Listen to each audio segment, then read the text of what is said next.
हर्ष firing के आरोप में फंसी साध्वी देवा ठाकुर ने करनाल में सरेंडर कर दिया। सरेंडर के बाद पुलिस ने साध्वी को कोर्ट में पेश किया, जहां से उन्हें 5 दिन के रिमांड पर भेजा गया है। साध्वी और उनके 2 गार्ड्स पर शादी समारोह में हर्ष फायरिंग का आरोप है, जिसमें एक महिला की मौत हो गई थी। साध्वी के दोनों गार्ड अब तक फरार हैं।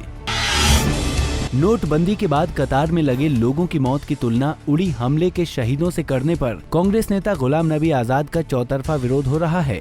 गुरुग्राम में आजाद के खिलाफ भाजपा ने विरोध प्रदर्शन किया। उधर गोहाना में भी विरोध के दौरान कार्यकर्ताओं ने आजाद का पुतला जलाया और अपना बयान वापस लेने की मांग की।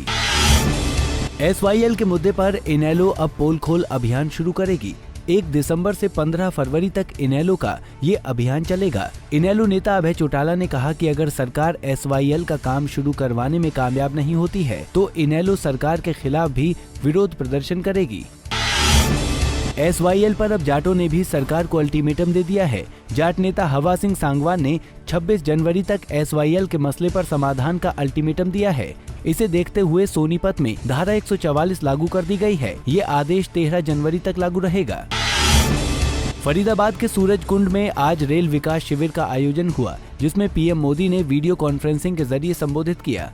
PM ने यहां तक कहा कि रेल का देश के विकास में बहुत योगदान है। PM ने कहा कि रेलवे की समस्या, चुनौतियां और समाधान के बारे में बहुत सुझाव आए हैं, जिन पर सरकार काम कर रही है। फतेहाबाद में डाकघरों की ओर से पेंशन धारकों को पुरानी करेंसी ही पेंशन के रूप में बांटी जा रही है। डाकघर 500 और 1000 रुपए के नोट ही लोगों को पेंशन के तौर पर दे रहा है। अब तक करीब 5 लाख रुपए की पुरानी करेंसी पेंशन में बांटी जा चुकी है। डाकघर अधिकारी इसके लिए नई करेंसी न होने का हवाला दे रहे हैं। सोनीपत में स्वास्थ्य विभाग की छापेमारी में कोख के कातिलों का पर्दाफाश हुआ है। पुलिस ने गुप्त सूचना के आधार पर मिशन रोड के रमा देवी अस्पताल में छापेमारी की, जिसमें गर्भपात करते हॉस्पिटल के डॉक्टर को गिरफ्तार कर लिया। साथ ही अल्ट्रासाउंड मशीन को भी सील कर दिया है। महिला आयोग के प्रदेश अध्यक्ष कमलेश पांचाल ने हरियाणा पुलिस की तारीफ की है। पांचाल ने कहा है कि भिवानी में हरियाणा के दूसरे जिलों के मुकाबले अपराध कम है। पांचाल ने कहा कि पुलिस हर मामले में तुरंत कार्रवाई कर रही है, जिससे वो संतुष्ट हैं। इजराइल के राष्ट्रपति रूवेन रिवलिंग आज हरियाणा के करनाल पहुंचे। करनाल के घरौंडा में उन्होंने इंडो इजराइल सब्जी उत्कृष्टता केंद्र का जायजा लिया।